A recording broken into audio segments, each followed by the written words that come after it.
찬양의 가사처럼 오늘도 하나님께서 큰 은혜를 베풀어 주실 줄 믿습니다.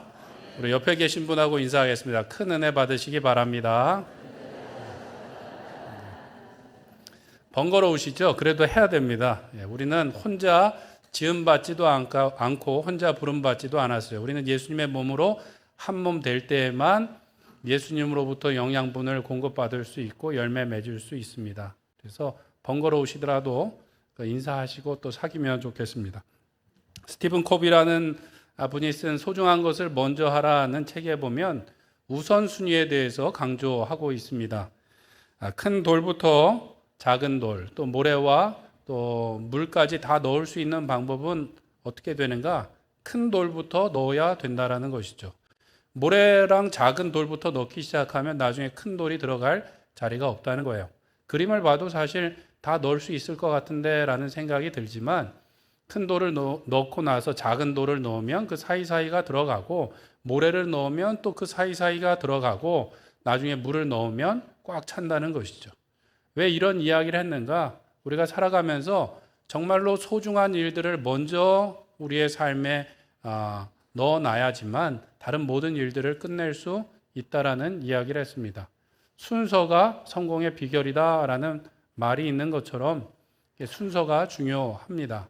우리가 읽은 히브리서 11장에 보면 믿음의 선진들의 이름들이 쭉 나오는데 어떤 순서 같으세요?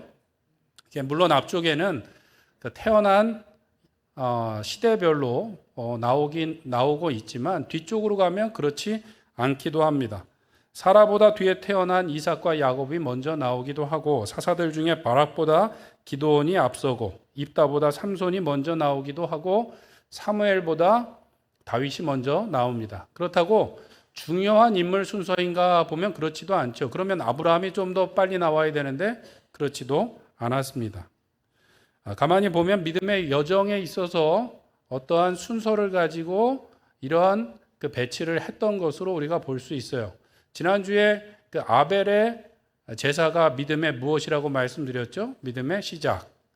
하나님께 순종하여 예배드리는 것이 먼저라고 말씀드렸습니다. 오늘 에녹은 믿음의 내용이 무엇인가라는 것입니다. 시작했으면 우리의 믿음의 내용이 무엇으로 채워져야 되는가라는 것을 설명하고 있는데 그것이 무엇인가 하면 바로 하나님과 동행하는 것입니다. 에녹은 하나님을 기쁘시게 하는 자라 증거를 얻었다라고 말씀하고 있어요. 어떻게 기쁘시게 했는가? 하나님과 동행했다라고 성경이 말씀하고 있습니다. 세례 받을 때 공부하셨겠지만 소요리 문답의 첫 번째 질문이 무엇이냐 하면 인생의 제일 되는 목적이 무엇입니까? 라는 것입니다. 무엇입니까? 하나님을 영화롭게 하는 것과 그분을 영원토록 즐거워하는 것입니다. 하나님을 기쁘시게 하고 하나님으로 인해서 우리가 기뻐하는 것이 인생의 목적이라는 것이죠. 그런데 하나님을 어떻게 기쁘시게 하는가? 오늘 에녹의 이야기를 통해서 보면 하나님과 동행하는 것이 하나님을 기쁘시게 하는 것이다 라고 볼 수 있겠습니다. 에녹이 노아보다 먼저 기록되어 있는데 먼저 태어났기 때문만이 아니라 말씀드린 것처럼 구원의 여정에 있어서 중요한 순서가 있기 때문이에요. 성경에 보면 에녹에 대한 기록은 그렇게 많이 나오지 않습니다. 창세기 5장에 단 4절 나오는데 그것도 족보 가운데 나옵니다. 반면에 노아는 어떻습니까? 성경이 여러 장에 걸쳐서 노아의 홍수 사건과 더불어서 아주 중요한 인물로 나오는데 에녹을 먼저 기록한 이유가 무엇인가? 그 이유는 바로 구원의 여정에 있어서 하나님의 일을 하는 것보다 하나님과 동행하는 것이 먼저라는 것을 설명하기 위함이었다라고 볼 수 있겠습니다.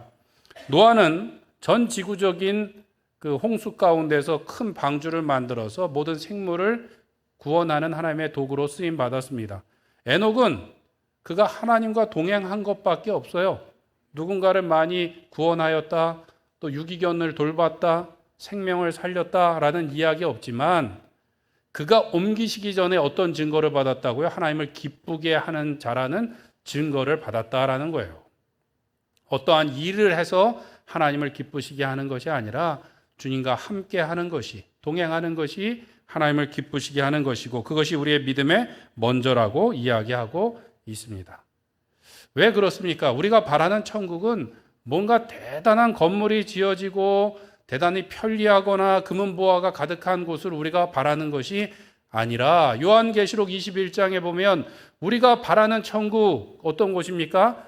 하나님께서 그 장막 가운데 함께 계시고 그 백성과 함께 하사 친히 그 눈에 눈물을 닦아주시는 곳이라고 말씀하고 있어요. 천국에 가고 싶은 이유는 우리 하나님과 함께 있는 것이고 그것이 우리에게 기쁨이고 복이기 때문입니다. 때문에 중요한 것은 하나님의 일을 하는 것보다 먼저 하나님과 동행하는 것이 중요합니다. 창세기 4장에도 보면 가인이 범죄하고 나서 도망한 후에 가인의 족보가 나오는데 누가 누구를 낳고 이런 말씀이 나오는데 꼭 중간에 무엇을 만들었고 무엇을 만드는 사람의 조상이 되었고 라는 말씀이 나옵니다. 야발은 가축 치는 자의 조상이 되었고 유발은 수금과 퉁소를 잡는 자의 조상이 되었고 두발가인은 구리와 쇠로 여러 가지 기구를 만드는 자요라고 말씀하고 있어요.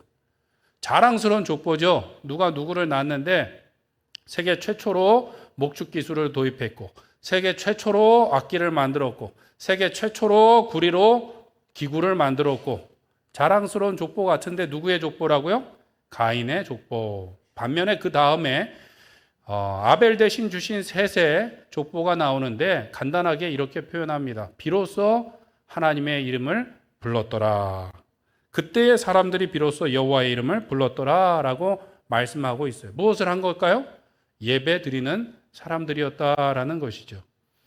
그리고 창세기 5장에 넘어가면 본격적으로 이 셋의 아담의 족보를 말하는데 그 족보를 하나님의 족보인 것처럼 말씀합니다. 하나님의 모양대로 지음받은 아담이 하나님께 복을 받고 그 형상대로 아들들을 낳았다라고 하면서 족보가 나오는데 특별한 이야기가 나올까요? 안 나올까요?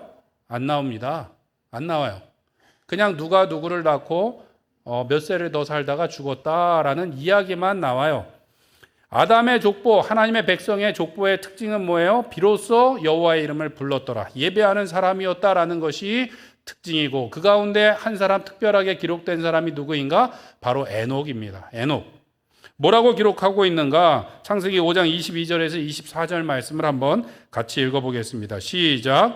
무두셀라를 낳은 후 300년을 하나님과 동행하며 자녀들을 낳았으며 그는 365세를 살았더라. 에녹이 하나님과 동행하더니 하나님이 그를 데려가심으로 세상에 있지 아니하였더라. 아멘. 하나님의 백성의 특징은 세계 최초로 무엇을 만들었다라는 사람이 아니었고 오히려 드디어 하나님을 예배하는 사람들이 나오게 되었고 하나님과 동행하는 사람이었다라고 성경은 말씀하고 있습니다. 그래서 에녹 같은 경우 히브리서에 보니까 무엇을 보지 않고 옮기심을 받았다고요? 죽음을 보지 않고 옮기심을 받았다라고 말씀하고 있어요. 중요한 표현인데요. 죽음이라는 것은 무엇에 대한 결과입니까? 죄와 불순종의 결과이고 저주예요. 그런데 에녹은 그 죽음을 보지 않았대요. 죽음의 권세가 에녹에게 미치지 못했대요. 에녹은 죄인입니까? 아닙니까? 죄인이죠. 태어날 때부터 우리가 원죄를 가지고 태어났고 하나님과 300년을 동행했지만 의인은 있어요? 없어요? 하나도 없죠.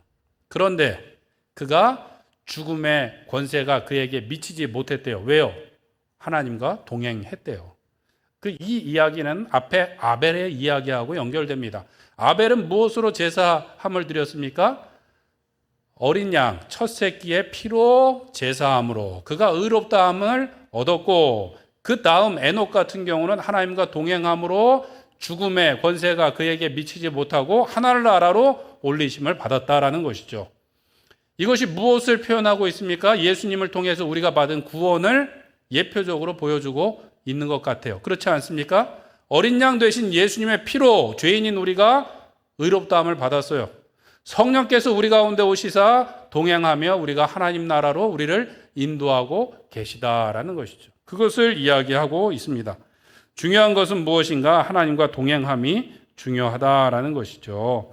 에녹은 옮겨지기 전에 하나님을 기쁘시게 하는 사람이라는 증거를 얻었는데 그가 한 일은 딱 한 가지 뭐예요? 하나님과 동행하는 것이었습니다. 하나님께서 주신 사명이나 사역도 중요하지만 먼저는 무엇입니까? 하나님과 동행하는 것이 먼저예요. 이런 말씀을 드리면 그렇지 내가 사역을 너무 많이 한다. 아싸, 이제 좀 내려놓고 쉬어야 되겠다. 이런 말씀하시는데 그런 말씀이 아니고 우리가 무슨 일을 하기 전에 먼저 주님과 동행하며 교제함이 필요하다는 말씀이에요. 올 연말에는 우리 모든 재직들이 1인 1봉사 운동을 할 겁니다. 그래서 한 사람이 너무 많은 봉사를 하거나 일을 하는 것은 마땅치 않습니다. 우리가 함께 주님의 몸된 교회를 섬겨야 되는 것이죠. 그런데 어떤 일을 하는 것보다 무엇이 더 먼저라고요? 하나님과 동행하는 것이 먼저라는 거예요. 왜? 우리가 하는 게 아니라 하나님께서 하시는 것이기 때문에 그렇습니다. 우리는 자주 일이 먼저라고 생각할 때가 있어요. 내게 좋으면 하나님께도 좋을 것으로 생각하고, 하나님 나한테 물질과 시간과 지혜와 능력과 은사를 주시면 제가 이것도 해드리고 저것도 해드리겠습니다 라고 말을 하는데 실상은 누구를 위한 거예요?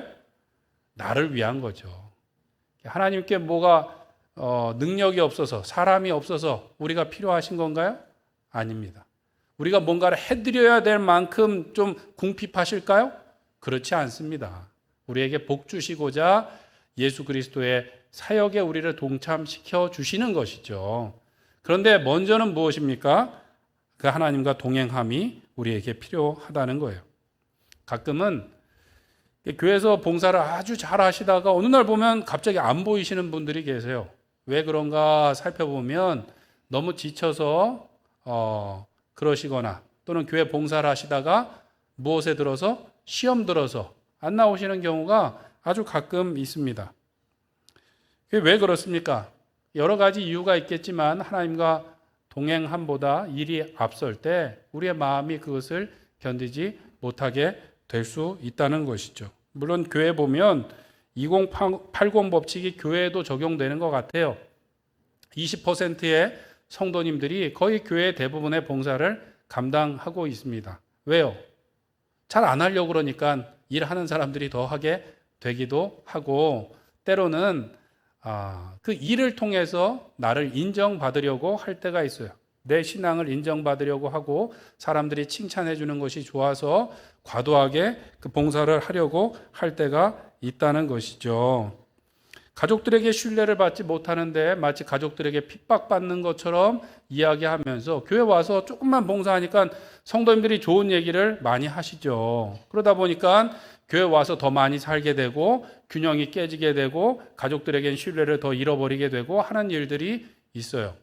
세상에서는 나를 인정해 주지 않는데 교회 오니까 나를 너무나 좋아해 주고 내가 조금 섬기는 것을 너무 칭찬해 주니까 가끔 보면 그것이 나의 신앙인 것처럼 우리가 착각할 때가 있다는 것이죠. 그리고 때로는 너무 한 사람, 누구 없으면 무슨 일이 안 될 것처럼, 누구 없으면 그 부서가 안 될 것처럼, 누구 없으면 교회가 큰일 날 것처럼 이야기하는 경우가 있는데 그런가요? 안 그런가요?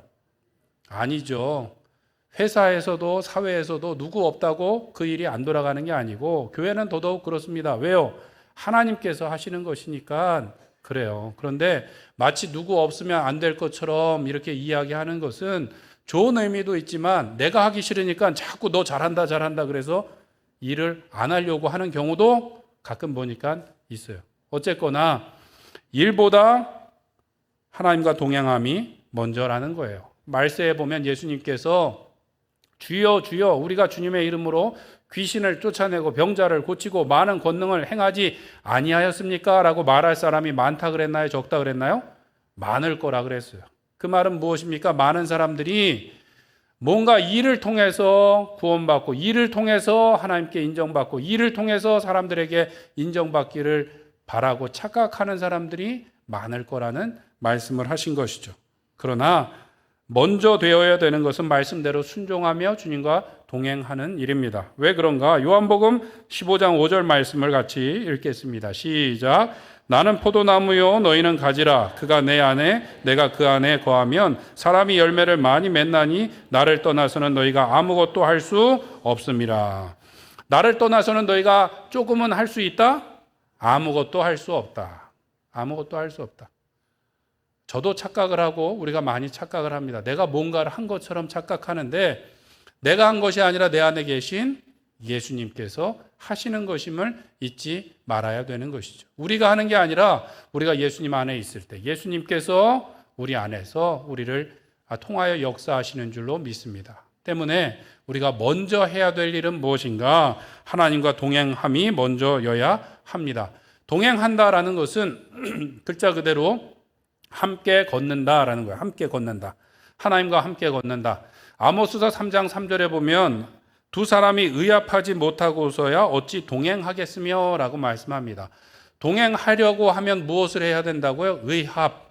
서로 의견을 맞춰야 된다라는 거예요. 서로 의견을 맞춰야 같이 길을 갈 수 있다는 것이죠. 제가 대학생 때 배낭여행을 가는데 친구랑 절대 가지 말래요. 아니 친구랑 안 가면 누구랑 갑니까? 그랬더니 친구랑 가면 꼭 싸우고 돌아온대요. 이상하죠? 그만큼 이렇게 길을 같이 간다는 게 쉬운 거예요? 어려운 거예요? 어렵다는 거예요. 서로 늘 의견을 맞춰야 된다라는 거예요. 그런데 여기 아모스서에 보면 둘 다 미완료형 동사로 쓰였어요. 의견을 계속해서 맞춰야 되고 계속해서 함께 걸어가려고 노력을 해야 된다는 말씀인 것이죠. 이게 쉬울까요? 어려울까요? 뭐 생각에는 나 한 번, 당신 한 번 양보하고 나 한 번, 당신 한 번 수고하고 하면 될 것 같은데 참 일이 그렇게 칼로 이렇게 자르는 것처럼 잘 안 될 때가 있어요. 오히려 누구와 함께 한다는 것은 서로 함께 전적으로 포기하고 헌신할 때 가능합니다. 물론 우리의 일상에서는 제가 신방하다 보니까 젊은 시절에 남자 우리 집사님들이 그냥 자기 마음대로 살고 여자 권사님들이 희생하면서 살아오셨고 지금은 위치가 바뀌는 경우들이 있더라고요. 남자분들이 기도 못 펴고 살고 이렇게 되는데 실제로 이렇게 화목하고 또 아름다운 가정들을 보면 어떻게 해요? 일방적으로 헌신하고 포기하는 것이 아니라 서로 헌신하고 서로 양보하고 서로 포기하며 하나 되는 것을 보게 됩니다. 어느 가정이나 모임이나 뭐가 잘 되는데 보면 그렇게 문제가 없어요. 뭔가를 하나 결정해도 서로 당신 마음대로 하라고 이야기하면서 가만 보면 누구 한 사람 의견대로 된 것 같지만 다들 기뻐하고 일이 빨리 진행이 됩니다. 그런데 어떤 경우는 별로 큰 일도 아닌데 서로 하기 싫어서 이걸 따지고 계산하다 보면 어떻게 해요? 일이 안 되죠. 그래서 그거 회의할 것도 아닌데 그걸 결정하기 위해서 회의를 하고 회의하다가 어떻게 해요? 회의에 빠지게 되고 시험에 들게 되고 하는 일들이 있어요. 분위기가 좋으면 회의하지 않아도 같이 다 서로 양보하면서 헌신하면서 이루어진다라는 것이죠. 그러니까 동행한다라는 것, 의합한다라는 것은 서로를 위해서 전적으로 포기하고 맡기는 것을 의미합니다. 그것이 삼위일체 하나님의 하나됨의 비결이기도 한 것이죠. 그래서 예수님께서 뭐라고 말씀하시는가? 요한복음 4장 34절에 보면 나의 양식은 나를 보내신 이의 뜻을 행하며 그의 일을 온전히 이루는 것이니라. 아멘. 예수님께서는 밥 먹듯이 뭘 했다고요? 하나님의 일을 했대요. 이 땅에 오셔서 내 일을 한 것이 아니라 내가 하나님의 일을 하는 것이 나의 양식이다라고 말씀하셨고 예수님께서는 늘 기도하며 하나님의 말씀대로 행하고자 하셨어요. 마지막 십자가를 지시기 전에도 나의 원대로 마옵시고 아버지의 뜻대로 되기를 바랍니다라고 기도하시고 죽기까지 복종하사 십자가를 지셨다라는 것이죠. 함께 길을 간다라는 것은 서로 전적으로 양보하고 포기하고 헌신하는 것을 의미합니다. 그런데 오늘 에녹에 관한 말씀에 보면 반복되는 말씀이 있어요. 옮기셨다라는 거예요. 옮기셨다. 하나님께서 옮기셨다라는 말이 3번이나 반복됩니다. 옮기셨다라는 말은 헬라어로 메타티테미라는 말인데 장소나 환경을 바꾸다, 데려가다라는 뜻을 가지고 있습니다. 그러니까 하나님께서 에녹을 옮겨 놓으시니까 에녹이 따라가고 또 옮기실 때마다 따라갔더니 마지막에 어디까지 따라간 거예요? 하늘나라까지 따라갔다라는 것이죠. 저는 그것이 에녹이 하나님과 동행할 수 있었던 비결이라고 생각합니다. 하나님께서 옮기실 때 그냥 따라가고 따라가다 보니까 어디요? 천국까지 가 있는 거죠. 쉬운 것 같죠? 그런데 교회에서 뭔가 하나 부탁하면 그렇게 그냥 따지고 계산하고 또 미루고 하시는 경우가 있어요. 그런데 하나님의 말씀에 순종한다는 것은 내가 이해되지 않아도 할 수 없을 것 같아도 하나님께 순종하며 따라가는 것이 순종이고 그것이 하나님과 동행하는 비결인 줄 믿습니다. 믿음의 선진들도 그랬어요. 아브라함 같은 경우 내 친척 본토 아비 집을 떠나 내가 내게 지시할 땅으로 가라. 지시하신 것도 아니고 지시할 땅으로 가라. 그럴 때 아브라함이 순종했나요? 안 했나요? 했죠. 순종하며 따라갔습니다. 신약에 보면 빌립 집사님이 박해를 피해서 도망했는데 사마리아로 갔어요.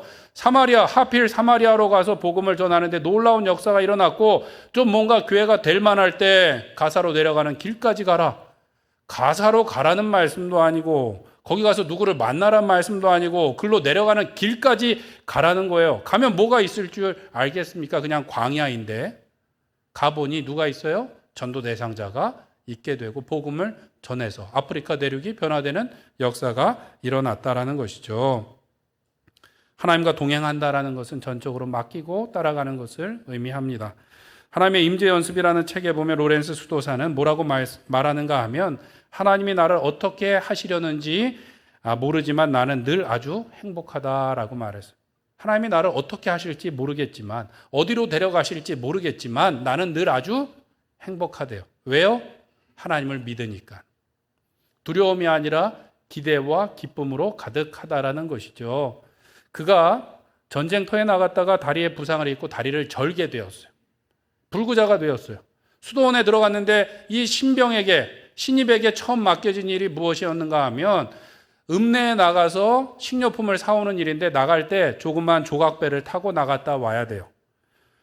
다리가 성하지 않은 사람이 조각배에다가 물건을 싣고 내리고 하는 것이 쉬웠을까 어려웠을까요? 어렵죠.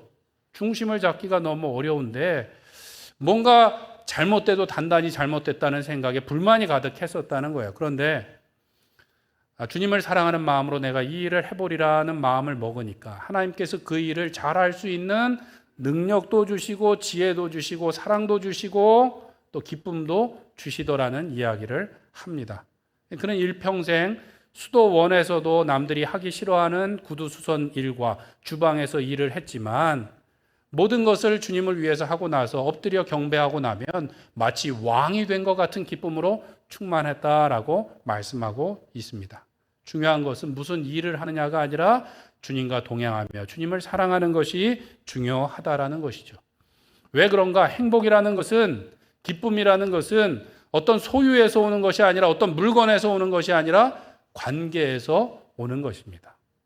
우리가 바라던 그 큰 평수의 아파트를 내가 이제 입주하게 됐다고 내가 행복한 것이 아니라 그 아파트에서 나의 가족들과 기쁨을 누릴 때 기쁨이 오는 것이지 아파트가 우리에게 기쁨을 주는 것이 아니라는 거예요.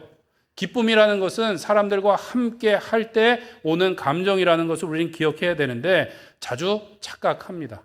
뭐만 있으면 내가 행복하고 우리의 가족이 행복할 것으로 생각하는데 그러면서 무엇을 놓칩니까? 가족들을 놓칠 때가 있고 행복을 놓칠 때가 있다라는 거예요. 때문에 하나님과의 관계도 마찬가지입니다. 하나님과 우리가 동행함에 있어서 무언가가 필요하고 하나님께 무언가를 해드려야 되는 것이 아니라 주님과 함께하는 것이 우리에게 기쁨이고 하나님께도 영광이 되는 줄로 믿습니다. 세계 선진국의 17개국에서 설문조사를 했습니다. 살면서 가장 중요한 것이 무엇입니까? 그랬더니 거의 전부 다 1등이 무엇인가 하면 가족이라고 대답을 했어요. 살면서 가장 중요한 게 가족이라는 건 뭐예요? 가족이 주는 행복이 제일 중요하다는 것이죠. 어떤 일이 있어도 나를 지지해주는 사람들이 중요하고 그 가운데 내가 행복한 것이 중요하다고 대답을 했습니다. 그런데 유일하게 다르게 대답한 나라가 있었어요. 뭐라고 대답했는가 하면 물질적인 풍요라고 대답한 나라가 있었습니다. 어느 나라일까요? 자랑스러운 대한민국이었어요.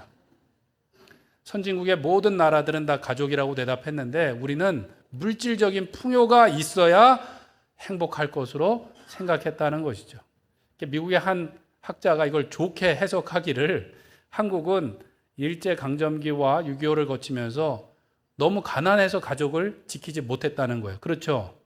가족을 지키지 못했던 기억이 있기 때문에 그렇게 대답했고 그것이 경제성장, 세계 어느 나라에도 없는 경제성장을 이루는 비결이 되었다라고 말하긴 하지만 지금 어떻게 됐습니까? 지금 잘 살게 되었음에도 불구하고 이 설문조사는 뭐예요? 여전히 우리는 뭘 갖고 싶은 거예요? 더 많은 물질의 풍요가 필요하다고 착각하고 있다라는 것이죠. 한국 교회도 마찬가지입니다. 급격한 성장을 했지만 돌아보니까 속이 비어 있는 경우가 있는 거예요. 교회 건물은 크게 졌는데 성도는 줄고 있어요. 교회 성도 수는 많다고 하는데 세상에서 칭찬을 듣는 일보다는 비난을 들을 때가 조금 더 많은 것 같아요. 그리고 우리는 열심히 신앙생활을 한다고 했는데 우리의 뒷모습을 보고 따라오던 가족들이 낙오되어 있는 경우가 있어요. 왜요? 보다 중요한 것, 보다 먼저가 되어야 하는 것이 빠져 있기 때문이라는 것이죠. 마치 반석 위에 지은 집과 같이 시간이 걸려도 우리는 기도와 말씀 가운데 주님과 동행하며 한 걸음 한 걸음 순종하며 나가야 될 줄로 믿습니다. 하나님 없이 우리는 실패하게 되고 하나님 없이 처참한 성공을 맞이하게 된다라고 말합니다. 하나님 없이 우리는 실패할 건데 가끔 성공처럼 보이는 게 성공이 아니라 뭐라고요? 더 처참한 실패라는 거예요. 우리가 어떠한 일을 하기보다 하나님과 먼저 기도하고 말씀으로 무장하고 주님과 동행하는 가운데 나의 지혜와 나의 방법과 나의 능력이 아니라 주님께서 공급하시는 능력과 사랑으로 주의 일을 감당할 수 있는 우리 성도님들 되시길 간절히 축원드립니다. 주님과 동행함으로 우리 안에 넘쳐나는 기쁨으로 하나님께 영광 돌리고 또한 그 기쁨으로 예수님을 전하는 우리 로뎀교회 성도님들 되시길 축원합니다. 두 번째로 하나님을 기쁘시게 하는 자는 하나님이 상 주시는 이심을 믿어야 한다라고 말씀합니다. 우리 6절 말씀을 같이 읽겠습니다. 시작. 믿음이 없이는 하나님을 기쁘시게 하지 못하나니 하나님께 나아가는 자는 반드시 그가 계신 것과 또한 그가 자기를 찾는 자들에게 상 주시는 이심을 믿어야 할지니라. 아멘. 하나님께서 상 주시는 이심을 믿어야 한다라고 말씀하고 있어요. 하나님은 좋은 분이라고 우리가 다 알고 있고 하나님께 기도하면 들어주신다고 믿고는 있는데 그것을 경험하는 사람은 많지 않을 수 있다는 것이죠. 오늘 말씀은 끝까지 믿고 나가야 된다라는 거예요. 하나님을 기쁘시게 하는 사람은 믿음이 있어야 되고 그 하나님을 그렇게 바라봐야 된다라는 것이죠. 때때로 어떤 사물이든 사람이든 바라보는 관점에 따라서 많이 달라 보일 때가 있어요. 코끼리를 한 번도 보지 않은 사람에게 코끼리를 앞에서만 보고 설명해 주면 사실 어떻게 생겼는지 다 설명할 수가 없어요. 뒤에서만 보고 설명해도 코끼리가 어떻게 생겼는지 다 알 수가 없는 것처럼 우리가 보는 관점에 따라서 달라질 수 있어요. 하나님을 바라볼 때 우리가 하나님의 선하심을 신뢰하고 나가야 된다라는 것입니다. 1847년에 미국의 오하이오주에서 한 소년이 태어났는데 좀 유별났어요, 아이가. 이상한 행동을 혼자 가서 많이 하고 쓸데없는 질문을 너무 많이 하는 거예요. 간신히 학교에 입학은 시켰는데 얼마 가지 못해서 초등학교에서 퇴학을 시켰어요. 미국에서. 사고를 친 게 아니라 얘는 같이 학습을 할 수가 없겠어요. 그리고 퇴학을 시켰어요. 보통 일인가요? 아니죠. 사회에서 보기에는 얘는 정상인이 아니라고 이렇게 배제했던 학생이었어요. 그런데 엄마가 이 아이를 포기하지 않고 엄마가 보기에는 보배로운 자녀인 거예요. 할 수 있을 것 같은 거예요. 가르치고 같이 공부하고 하면서 이 아이가 잘 자랐습니다. 그래서 어떻게 됐는가? 오늘 우리가 쓰고 있는 전화기와 영사기와 축음기와 전구와 냉장고 등 1093개의 특허를 가지고 있는 발명왕 누굴까요? 에디슨이 된 것이죠. 옛날에 읽었지만 초등학교 때 퇴학당하는 일이 쉬운가요? 어려운가요? 어렵죠. 그런데 퇴학을 당할 만큼 사람들이 보기에는 정상인이 아니었지만 그가 많은 사람들을 편리하게 하는데 도움을 주었다라는 것입니다. 하나님께서도 우리를 그렇게 보실 것 같아요. 우리는 부족하고 연약하고 가끔 정말 쓸모없는 사람인가라는 생각이 드는데 하나님 보시기에는 보배로운 자녀라는 것이죠. 우리가 하나님을 바라볼 때도 절대로 우리를 포기하지 않는 우리의 하늘 아버지이심을 믿고 나가야 될 줄로 믿습니다. 하나님은 무서운 분이 아니라 우리에게 사랑과 은혜와 생명까지도 주시는 분이심을 믿고 나가야 되겠습니다. 하나님을 어떻게 보느냐에 따라서 우리의 신앙생활이 달라집니다. 마태복음 25장에 보면 달란트 비유가 나오는데 5달란트, 2달란트, 1달란트 받았던 사람의 차이가 무엇인가? 많고 적음의 차이는 성경에 보면 나오지 않아요. 서로 비교하지도 않고 그것 때문에 불만을 표출하지도 않고 주인이 와서 결산할 때 그것 때문에 누군가를 더 높이고 하지도 않고 똑같이 상을 줍니다. 그런데 한 달란트 받았던 사람의 다른 점은 무엇인가? 다른 종들은 기쁨으로 와서 주인이시여 보소서 여기 이것을 남겼습니다라고 기쁨으로 와서 이야기하는데, 한 달란트 받았던 사람은 주인을 보자마자 어떻게 해요? 다짜고짜 주인을 평가합니다. 당신은 굳은 사람인 줄 알고 심지 않은 데서 거두고 해치지 않은 데서 모으는 줄 내가 알고 두려워하여 당신의 것을 감추었다 갖고 왔습니다. 자, 이것을 받으십시오라고 이야기합니다. 종이 주인을 평가하면서 당신 나쁜 사람인 걸 내가 알았다고 이야기를 해요. 그러니까 그 사람이 일을 제대로 할 수 있었을까요? 없었을까요? 없죠. 그런데 주인은 이렇게 말합니다. 마태복음 25장 26절에 보면 주인이 대답하여 이르되 악하고 게으른 종아, 나는 심지 않은 데서 거두고 해치지 않은 데서 모으는 줄로 내가 알았느냐? 그렇게 알고 있었어? 그랬다면 내가 내 돈을 너에게 안 맡기고 취리하는 자에게 맡기지 않았겠느냐? 내 말이 틀렸다 맞았다? 틀렸다. 맞은 건 뭐예요? 내가 악하고 게으른 종이라는 거예요. 악하고 게으른 종이 게을러 놓고 누구에게 악하다고 이야기하는 거예요? 많은 돈을 맡기고 칭찬하고 주인의 기쁨에 동참하라고 상을 주는 주인이 나쁜 사람이라고 이야기하고 있는 거예요. 우리의 신앙생활 하면서도 마찬가지입니다. 가끔 보면 하나님을 제대로 따르지도 않고 믿지도 않고 기도하지도 않고 다 하나님 때문이라고 이야기하는 경우가 있어요. 뭔가 내가 잘못해놓고도, 내가 세상 방법을 해놓고도 안 되면 하나님 어찌하여 이런 일을 하실 수 있습니까? 라고 불평하고 원망할 때가 있는 것이죠. 항상 부정적인 마음을 가지고 계신 분들이 있어요. 근데 반면에 어떤 분들은 분명히 굉장히 어려운 상황이에요. 경제적으로 어려운데 중한 질병에 걸려서 아주 치료하기 어려운 중임에도 불구하고 하나님께 기도하고 하나님께 매달리고 또 예배의 자리를 지키고 기도의 자리를 지키는 경우가 있어요. 목사인 제가 보기에도 은혜 받을 정도로 그렇게 나오시는 분들 마음속에 누가 계신 겁니까? 하나님. 어떤 하나님이요? 선하신 하나님, 그를 찾는 자에게 반드시 상 주시고 은혜를 주실 하나님이 그분 안에 있기 때문에 어떠한 상황이 있어도 포기하지 않고 주님 앞으로 직진하며 나가는 줄로 믿습니다. 사랑하는 성도 여러분, 우리는 우리 마음도 잘 알지 못하면서 다른 사람의 마음도 아는 것처럼 이야기하고 하나님의 마음도 다 아는 것처럼 이야기합니다. 그런데 예레미야서 29장 11절에 보면 이렇게 말씀합니다. 여호와의 말씀이니라 너희를 향한 나의 생각을 누가 아나니? 내가 아나니 평안이요 재앙이 아니니라 너희에게 미래와 희망을 주는 것이니라 너희가 내게 부르짖으며 내게 와서 기도하면 내가 너희들의 기도를 들을 것이요 너희가 찾으면 찾게 될 것이다 라고 말씀하십니다. 내 생각을 누가 알아요? 하나님이 아신다고 말씀하고 있어요. 다 안다고 이야기하지 말고 내 생각은 너희에게 재앙이 아니라 평안이고 미래와 희망을 주는 것이다 라고 말씀합니다. 그 하나님께서 우리를 위하여 뭐까지 주셨습니까? 하나밖에 없는 독생자 예수 그리스도를 아낌없이 주셨어요. 로마서 8장 32절에 보면 아들을 아끼지 아니하고 우리 모든 사람을 위하여 내주신 이가 어찌 그 아들과 함께 모든 것을 우리에게 주시지 않겠느냐. 아들도 주셨는데 좋은 것 좀 더 주시지 않겠느냐가 아니라 하늘의 신령한 모든 복을 주시지 않겠느냐라고 말씀하고 있습니다. 야고보서에 보면 우리가 다투는 이유는 왜 그래요? 구하지 않았기 때문에. 구하여도 받지 못함은 왜요? 정욕에 쓰려고 잘못 구했기 때문이라고 말씀하고 있어요. 후히 주시고 꾸짖지 않는 하나님께 구하라고 말씀하고 있습니다.